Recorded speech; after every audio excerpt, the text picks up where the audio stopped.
Good morning, students.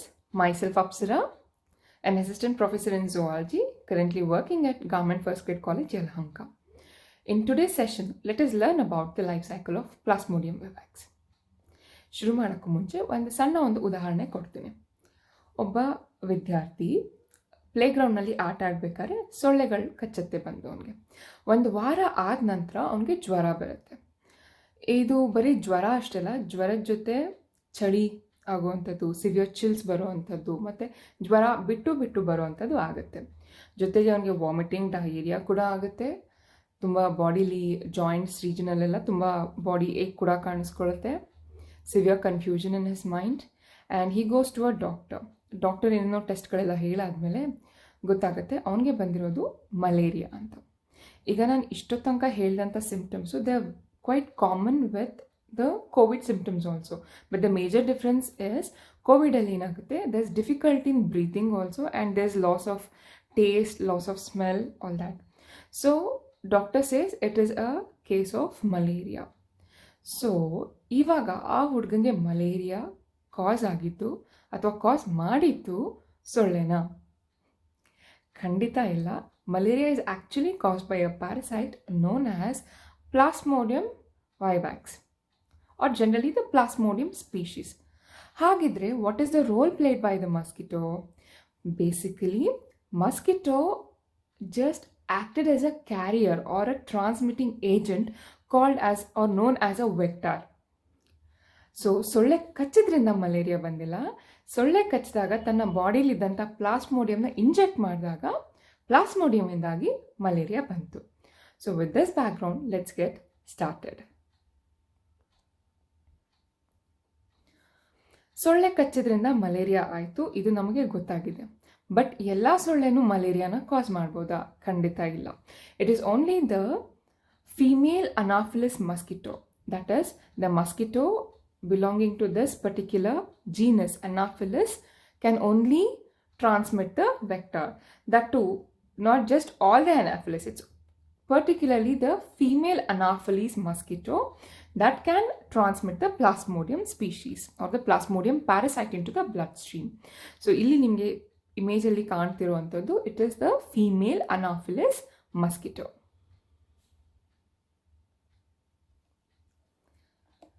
ಹಾಗಾದರೆ ಬೇರೆ ಸೊಳ್ಳೆಗಳ ಕೈಲಿ ಕಚ್ಚಿಸ್ಕೊಬೋದಾ?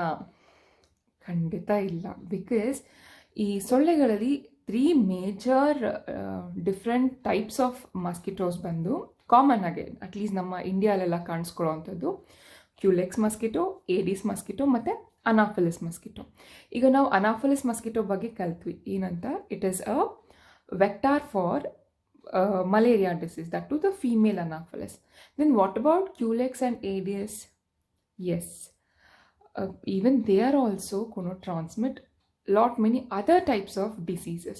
But then how do we identify which is the mosquito which is biting us? Antandre very simple. It is a very easier guide to identify. Aedes mosquito also, which is very common, body mele white markings irutte. That especially in the regions where the segments are jointed, white markings can be very clearly seen. Whereas in case of Culex mosquito, the antenna of the mosquito is feather like. Actually yella mosquitoes guno antenna feather tharane ide, but in case of Culex it is more prominent. So in this way we can identify. So ikkada hairy antenna nu illa, body mele white patches kuda illa, and body is pale brown in color antane, it's mostly the Anopheles mosquito. So in the slide I've summarized the diseases that is caused by the kind of the different types of mosquitoes. We know that Anopheles mosquito causes malaria, whereas Aedes mosquito can cause dengue and chikungunya. In case of dengue or chikungunya, it is only the female Aedes mosquito. See, when it comes to the diseases that is transmitted by mosquitoes, it is mostly the females, because it is the females who would actually suck the blood. Whereas the male mosquitoes, they for their food or their food meal, they depend on the plant sap. So therefore it is mostly the female mosquitoes which bite the human beings or animals for blood meal. Whereas Culex mosquito can cause Japanese encephalitis or filariasis. So it's always best to avoid a mosquito bite. So never ever come to a conclusion that one drop of blood tane kudkond hogli. No, it could be even life threatening. A small mosquito bite can be life threatening.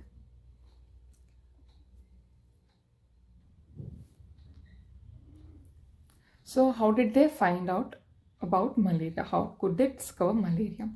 Earlier days, it was thought that the bad air or the foul air emanating from the marshes was responsible for the disease malaria. But actually, the credit goes to Ronald Ross, where he was able to prove that it is the Plasmodium parasite which is transmitted through the female Anopheles mosquito, which is responsible for the malaria.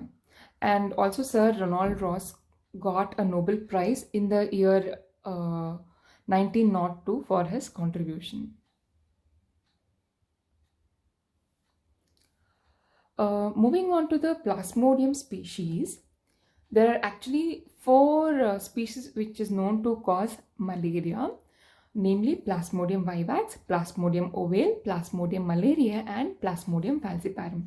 But why do we study Plasmodium vivax in particular? Because Plasmodium vivax is the most common type of malaria, or the malaria is mostly caused by Plasmodium vivax. Because the other types of Plasmodium causing malaria, the chances are less. And Plasmodium falciparum is the most virulent type of malaria that is witnessed. Here in the image, you can see that there are both the macrogametocyte and the microgametocyte stage of Plasmodium falciparum, which is taken in a blood smear through Giemsa staining. Moving on to the systematic position of Plasmodium vivax. Basically, Plasmodium vivax is a protozoan, so it comes under the phylum Protozoa and comes under the class Telosporia, order Eucoxida, and genus is Plasmodium and species is Vivax. Here in the right hand corner, you can see the structure of the sporozoite. That is the stage which is actually injected by the female Anopheles mosquito. Basically, the body is covered by pellicle and it has an apical cap. And inside the cytoplasmic matrix, we can find organelles like mitochondria, nucleus, and other paired organelles embedded in the cytoplasmic matrix. So it's basically this Vivax, Plasmodium vivax, is a widely distributed protozoan parasite, and also it's a human pathogen that is responsible for causing the human malaria. It is not as virulent as compared to falciparum, and also sometimes it can lead to the death of an individual infected because of the enlargement of the spleen.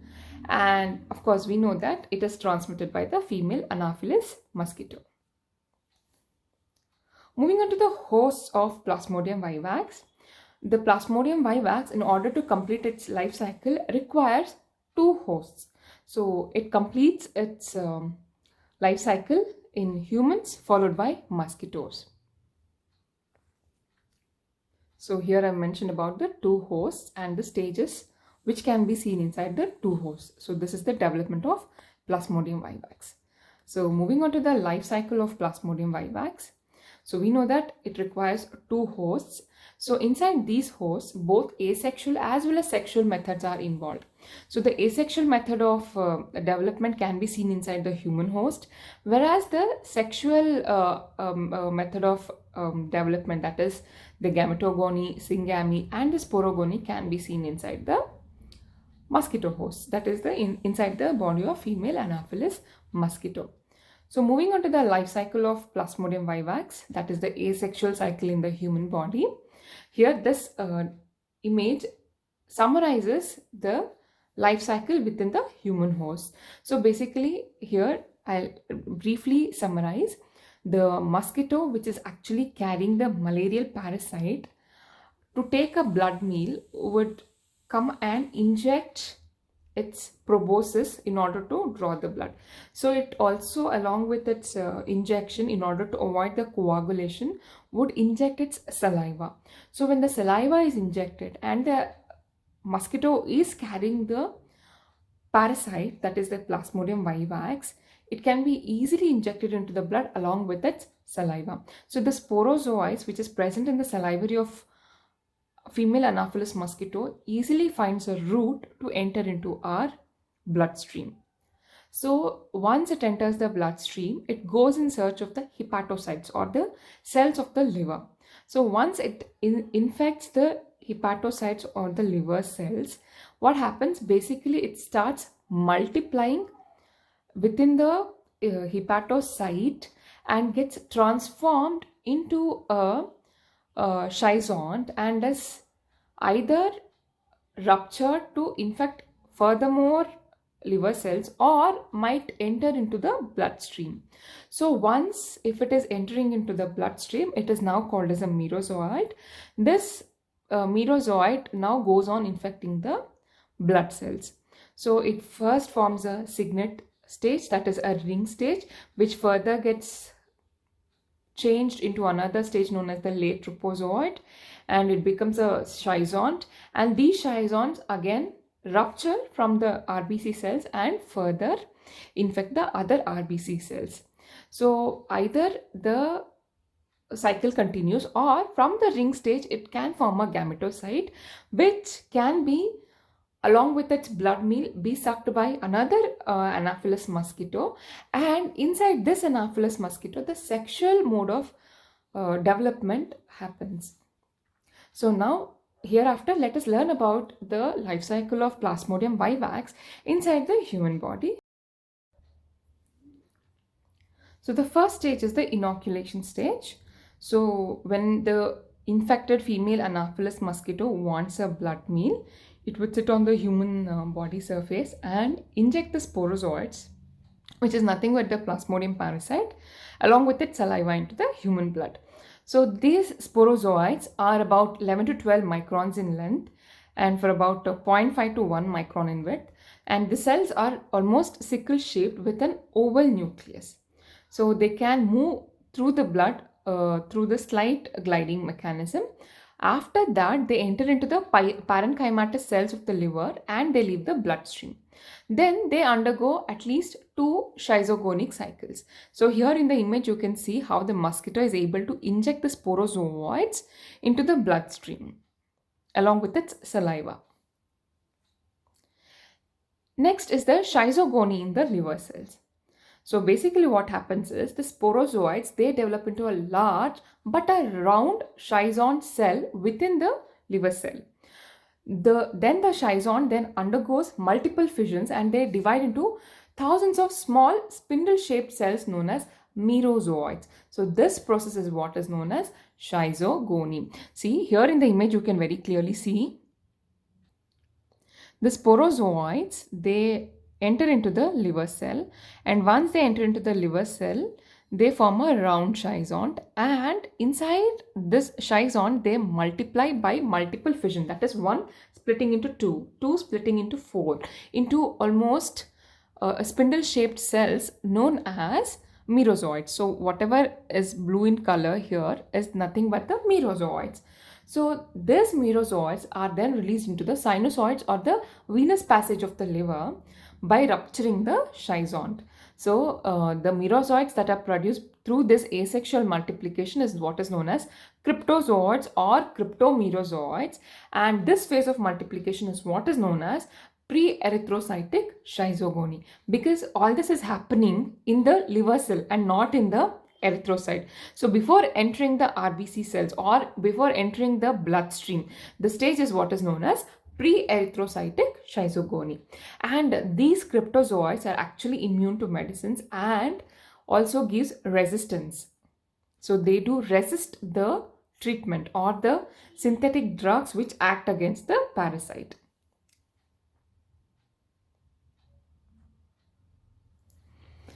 Next, what happens is in the after the pre-erythrocytic schizogony in the liver cell, another phase of asexual multiplication happens. So this is known as exoerythrocytic schizogony. So again, this is also a mode of asexual reproduction. So the cryptozoites, they actually grow into schizonts when they enter into new liver cells. That is, the infection is a continuous process. So it has to go on infecting the newer or the healthier hepatic cells.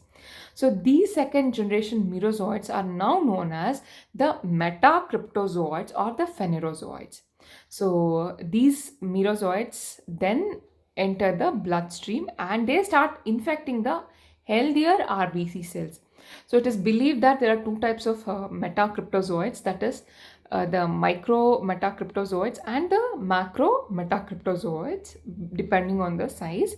The micro metacryptozoites, they basically infect the RBC cells and they continue the erythrocytic schizogony, whereas the macro metacryptozoites, they enter into the fresh liver cells and they continue the exoerythrocytic schizogony.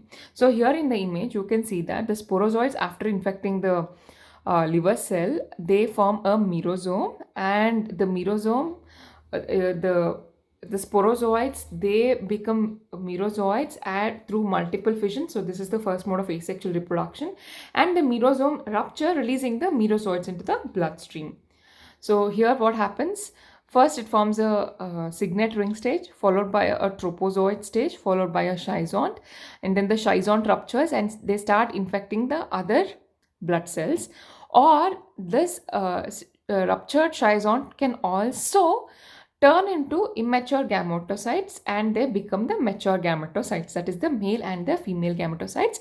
At this stage, it is ready for entering into the second host, that is mosquito, for the sexual mode of reproduction, because it's already a gametocyte. All it needs to become is a gamete fused to form a zygote and then develop into a sporozoite. So it is now ready to be picked up by another female Anopheles mosquito during the blood. Moving on to the pre-patent and incubation period. This is nothing but the timeline between the initial sporozoite infection and the first appearance of parasite in the blood. So we all know that for the malaria test, it is actually the blood sample that is drawn.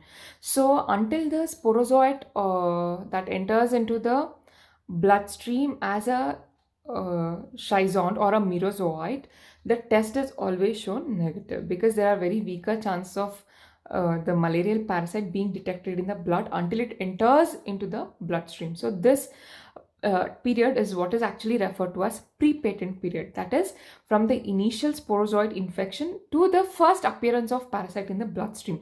So this time period is what is known as the pre-patent period.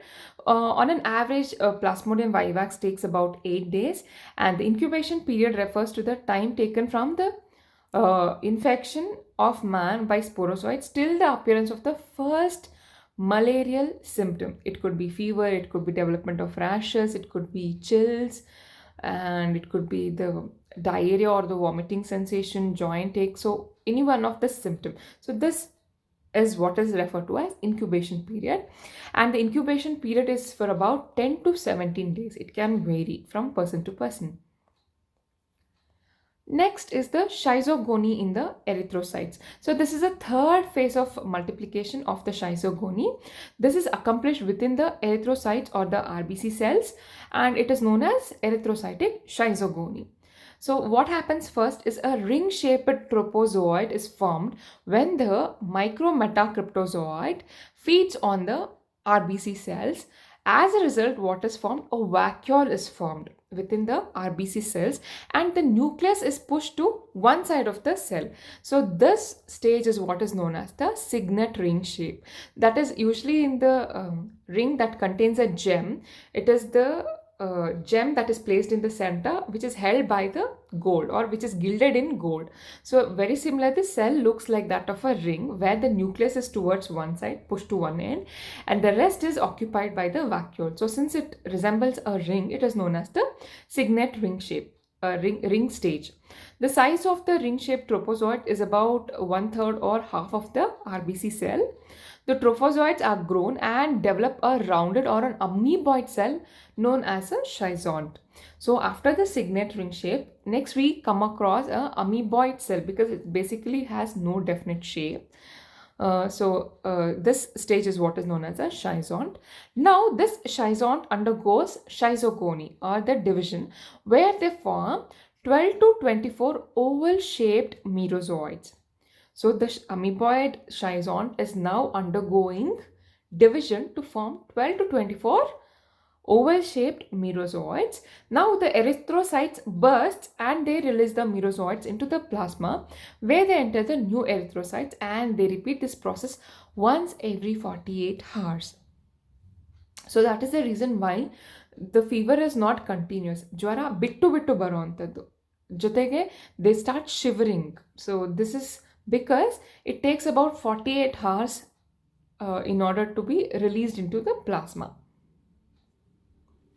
Moving on to the next stage, that is the formation of gametocytes. Here what happens, the oval shaped merozoites, they are fully grown and they develop two types of gametocytes known as the macro gametocyte and the micro gametocyte. Here also the macro and micro is based on the size. The actual cause of gametocyte formation is actually not known till date. It's the female macrogametocyte that contains the food-laden cytoplasm and a small eccentric nucleus, whereas the male microgametocytes, they contain very clear cytoplasm and a large central nucleus. So both the microgametocytes and the macrogametocytes, they contain hemozoin and they enlarge the RBC cells, that is the erythrocytes. After that, the gametocytes, they enter into the body of the Anopheles when they bite a human being for a blood meal. That is how they are taking up or picking up the gametocytes that are present in the bloodstream by taking the blood meal along with the blood. So moving on to the second stage of development of Plasmodium, it is the sexual cycle that can be seen in the mosquito. So we know that for the second time, the Anopheles mosquito feeds on the humans for blood meal. Not necessarily the same old mosquito or this human being. It's just any person who is having the male gametocytes, they can be picked up by the mosquito. So moving on to the next stage of development, that is the sexual mode of development of the Plasmodium vivax, which happens in the body of the female Anopheles mosquito. So what happens when the gametocytes are seen in the bloodstream, they are waiting to be picked up by the female Anopheles mosquito through its blood meal. So when an female Anopheles mosquito sits on such an infected person's body for the blood meal, along with the blood meal, the gametocytes are taken into the gut of the Anopheles mosquito. So what happens, the first phase of development of sexual mode of development of the Plasmodium vivax happens in the gut or the stomach of the female Anopheles mosquito, after which it enters into the salivary gland for the next stage of development. So this is just a summarized view of what happens. So basically the micro and the macro gametocyte enter via the blood into the gut or the crop region of the insect. So here what happens, the microgametocytes forms through its nuclear division forms the microgamete, whereas the macrogametocytes forms the macrogamete. The fusion of this micro and the macrogamete is what is known as the syngamy. So this syngamy leads to the formation of a zygote. So this zygote then again gets changed into a ookinete, forming a oocyst. It undergoes a lot of nuclear divisions to form what is now known as the sporozoites, which we have seen in the very beginning of the life cycle of the Plasmodium vivax, because this is the infective stage. Again, if this mosquito goes and bites another person to draw the bloodstream, through its salivary gland, it is also injecting the sporozoite, and that is how the life cycle continues. So the first stage of development in the mosquito is what is referred to as gametogony. That is, the microgametocytes, they enter into the stomach of the female Anopheles mosquito and they follow what is known as exflagellation process. Here the 6 to 8 haploid daughter nucleus are produced from the nucleus of the microgametocytes, after which the nuclei, they move towards the periphery of the microgametocytes and the cytoplasm pushes out and develops a flagellum-like structure which contains one daughter nuclei in each of which is known as the microgamete. So as a result of this process, 6 to 8 microgametes are formed, which are about 20 to 25 microns in length. So these gametes are moved towards the stomach of the mosquito. Now the macrogametocytes grow and develop female gamete or the macrogamete, which are non-motile, and they develop a cytoplasmic or the receptive cone. So we know that the fertilization process would happen, and it is very similar because a receptive cone is formed. Next is the fertilization. Here the nucleus and the cytoplasm of both the gametes, they get fused and they develop a rounded zygote. So the fusion of the male and the female gamete is what is known as syngamy. So several microgametes, they move towards the macrogamete, but only one microgamete can actually make it possible, make it through. So when two fusing gametes are dissimilar, that is anisogametes, then it is known as anisogamy. Next, after the fusion, what is formed is the ookinete, and basically the encystment happens. So after 24 hours, these motionless and rounded zygotes, they get elongated and they develop into a worm-like structure which has pointed ends and are motile. So these are now known as ookinetes, or also known as vermicules. So an ookinete is about 15 to 22 microns in length and about 3 microns in width. Then the ookinete gets attached and penetrates the stomach wall of the mosquito and comes to lie beneath the outer epithelial layer. After that, the ookinete develops a thin elastic membranous cyst and it becomes encysted, and this condition is known as the oocyst. That is, the ookinete which is now encysted is what is known as the oocyst. This oocyst grows and develops something known as a sporont. Next is the sporogony, that is the encysted zygote, which is now known as a oocyst or a sporont, can enter a new phase of asexual multiplication known as sporogony. So as the oocyst matures, it increases in diameter, then it leads to mitotic and meiotic divisions to form a large number of haploid sporozoites. When they are fully mature, this sporocyst actually ruptures, thereby releasing the sporozoites into the body cavity of the mosquito. So the large number of sporozoites that are present in the fluid surrounding the stomach can now penetrate and enter into the salivary glands, and they wait for the mosquito to bite a man and release them in the human blood. So at this stage, the mosquito is actually infective. According to one estimation, the salivary glands of a single infected mosquito can contain as much as 2 lakh sporozoites. So when it bites a healthy person, then thousands of sporozoites are injected into the human body or the human blood along with the saliva, and the cycle repeats. So moving on to the treatment of malaria, there are various synthetic drugs like quinine, chloroquine, sulfadoxine, pyriethymine, primaquine, mefloquine, artemisinin, which are used to kill various stages of parasite.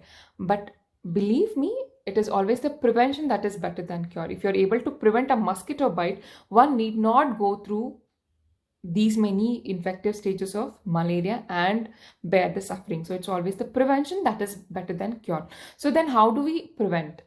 Basically by using mosquito repellents like a fabric roll-on, or by using a odomous cream or a gel, by using repellent patches over the body, and also by staying indoors during the peak biting hours, that is the dawn and dusk. That is the most preferred time for mosquitoes, where they come out for taking blood meals. So avoid going outdoors during this peak hours.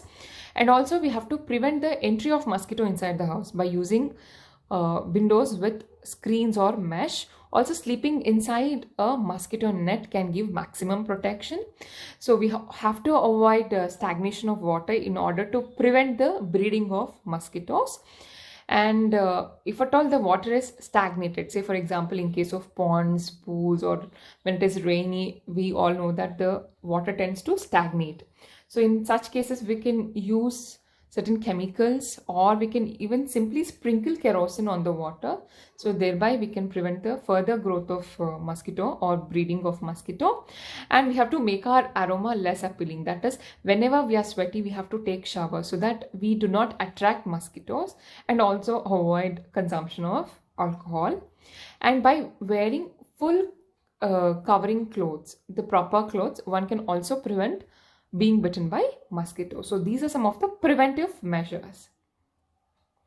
So to quickly summarize the life cycle of Plasmodium vivax, basically we know that there are two phases of development. One is the asexual mode and the sexual mode. So in the asexual mode, inside the human body, what happens is basically the sporozoites, they infect the liver cells, and they inside the liver cells multiply to form merozoites. These merozoites go on to infect the blood cells. In the blood cells, it undergoes the erythrocytic schizogony, and after the erythrocytic schizogony is the exoerythrocytic schizogony. Here in this stage, the micro and the macro gametocytes are formed, which are ready to enter into the mosquito for the sexual stage when picked up by the female Anopheles mosquito during the blood meal. So once it enters the female Anopheles mosquito, these macro and the micro gametocytes, they enter the mosquito gut along with the blood. So here the gametes are formed, they unite to form the zygote. The zygote then forms the ookinete, which pierces the stomach wall, where it undergoes sporulations and the sporozoites are formed, which is actually the infective stage, which is found in the salivary gland. Along with the injection of saliva during the blood meal, the sporozoites are injected back into the human body, and this is how the cycle continues. The same thing is summarized with the help of a picture. Here we can notice that the sporozoites are inoculated by the mosquito, so they travel all the way to the liver. So in the liver, what happens? They form merosome, and they undergo multiple divisions or fissions to form merozoites. So these merozoites can enter into the bloodstream, and they form a signet ring stage, followed by a amoeboid trophozoite stage, followed by a schizon stage. These schizons can rupture to form further infective merozoites, which go on further infecting the RBC cells, or they may form a gametocytes, which can be readily picked up by another female Anopheles mosquito. Once it is picked up by the Anopheles mosquito during the blood meal, the microgametes or the microgametocytes, they enter into the gut region. So there they form gametes, they fuse to form a zygote. So this zygote,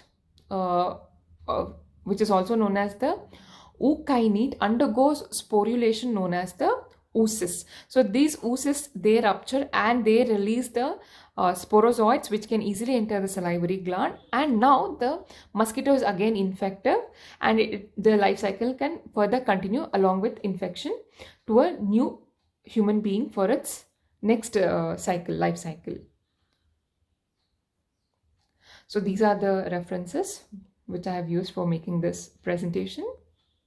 Thank you for watching.